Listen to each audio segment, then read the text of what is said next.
Focus aujourd'hui sur Djibouti, l'un des plus petits pays d'Afrique. Petit certes, mais courtisé par les grandes puissances, car il occupe en effet une position stratégique centrale dans le contrôle d'une des routes maritimes les plus empruntées au monde. Conséquence, Djibouti abrite 8 bases militaires étrangères comme celle de la Chine, des États-Unis ou la France.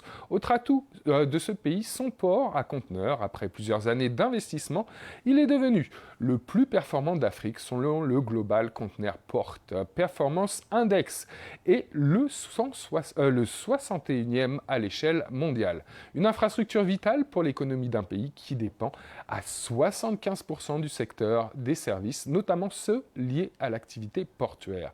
Mais malgré une reprise économique importante en 2021, une partie de la population continue de souffrir. Les explications de Nicolas Négos. Ce pays d'Afrique de l'Est bordé par l'Éthiopie, l'Érythrée et la Somalie, l'économie a rebondi après les perturbations liées à la crise sanitaire, mais aussi le conflit au Tigré, avec une croissance de près de 5% en 2021. Pourtant, la population a du mal avec la hausse des prix des produits de base. Djibouti fait en effet partie des 10 villes les plus chères d'Afrique, selon le rapport du cabinet américain Mercer, publié il y a quelques jours.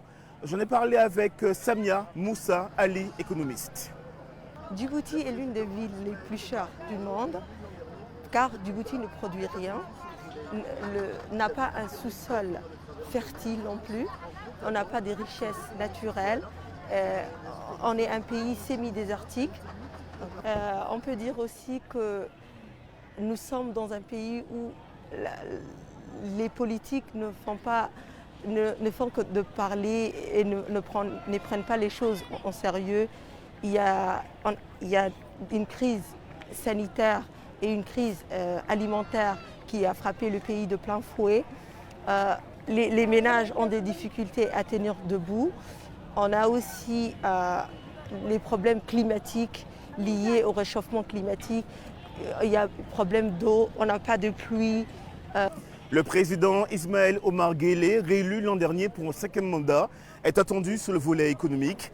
Il avait affirmé vouloir finir le travail entamé en se concentrant notamment sur l'économie sociale.